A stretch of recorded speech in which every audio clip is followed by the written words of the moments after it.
60-second adventures in economics. Number 1, the invisible hand. An economy is a tricky thing to control, and governments are always trying to figure out how to do it. Back in 1776, economist Adam Smith shocked everyone by saying that what governments should actually do is just leave people alone to buy and sell freely among themselves.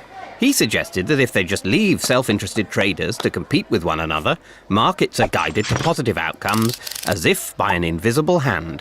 If someone charges less than you, customers will buy from them instead, so you have to lower the price or offer something better. Whenever enough people demand something, they will be supplied by the market, like spoilt children, only in this case everyone's happy.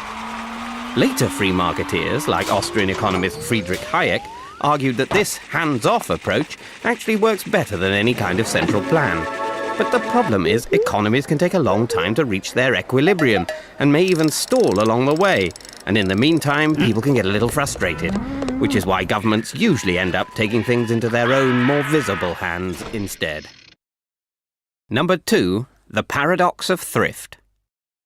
Much like a child getting his pocket money, one of the biggest economic questions is still whether it's better to save or spend. Free marketeers like Hayek and Milton Friedman say that even in difficult times, it's best to be thrifty and save.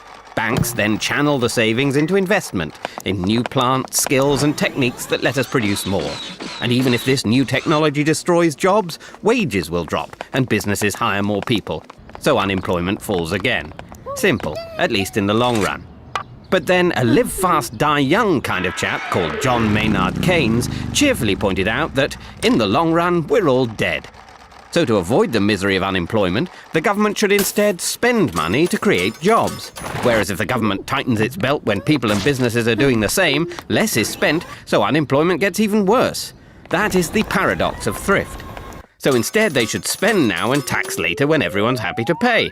Though making people happy to pay tax was something even Keynes didn't solve. Number 3, the Phillips curve. Bill Phillips was a crocodile hunter and economist from New Zealand who spotted that when employment levels are high, wages rise faster. People have more money to spend, so prices go up and so does inflation. And likewise, when unemployment is high, the lack of money to spend means that inflation goes down. This became known as the Phillips curve. Governments even set policy by the curve, tolerating the inflation when they spent extra money creating jobs. But they forgot that the workers could also see the effects of the curve. So when unemployment went down, they expected inflation and demanded higher wages, causing unemployment to go back up, while inflation remained high, which is what happened in the 1970s, when both inflation and unemployment rose. Then in the 90s, unemployment dropped while inflation stayed low, which all rather took the bend out of Phillips's curve. But at least part of Phillips's troublesome trade-off lives on. When faster growth and full employment return, you can bet inflation will be along to spoil the party. Number 4, the principle of comparative advantage. Whether you think economies work best if they're left alone or that governments need to do something to get them working, the one thing that can't be controlled is the rest of the world. Fear of foreign competition once led countries to try and produce everything they needed and impose heavy taxes to keep out foreign goods. However, economist David Ricardo showed that international trade could actually make everyone better off, bringing in one of the first great economic models. He pointed out that even if a country can produce pretty much everything at the lowest possible cost, with what economists call an absolute advantage, it's still better to focus on the products it can make most efficiently, that sacrifice the least amount of other goods, and let the rest of the world do the same.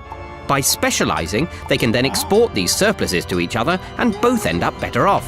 This is the principle of comparative advantage, and it has persuaded many countries to sign up to free trade agreements. But unfortunately, it can take a long time for countries to trade their way to prosperity.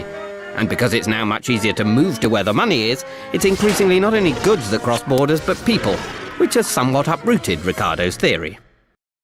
Number 5, the impossible trinity. Most countries trade with one another, which is usually pretty good for all involved. But it does mean it's a bit harder for each to keep control of its own finances. There are 3 things that governments are particularly keen on. They like to keep the exchange rate stable so that import and export prices don't suddenly jump around. They also like to control interest rates so they can keep borrowers happy without upsetting savers. And they like to let money flow in and out of their country without causing too much disruption. But there's a problem when you try to do all of these at once. Say, for example, the Eurozone tries to lower its interest rate and reduce unemployment.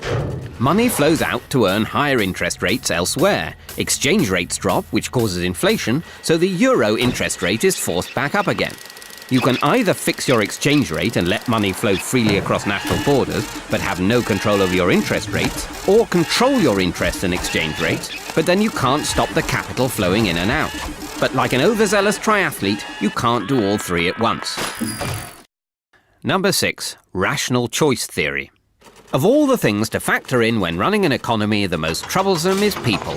Now, by and large, humans are a rational lot. When the price of something rises, people will supply more of it and buy less of it. If they expect inflation to go up, people will usually ask for higher wages, though they might not get them. And if they can see interest or exchange rates falling in one country, people with lots of money there will try to move it out faster than you can say double dip. And governments often decide their economic policies assuming such rational actions, which would be great if it weren't for the fact that those pesky humans don't always do what's best for them. Sometimes they mistakenly think they know all the facts, or maybe the facts are just too complicated. And sometimes people just decide to follow the crowd, relying on others to know what they're doing. When too many cheap mortgages were being sold in 2007, a lot of people didn't know what was going on, and a lot of others just followed the crowd. Some lenders may have rationally believed that when the crunch came, the scale of the problem would force governments to rescue them, which was true for the banks, if not for all their customers.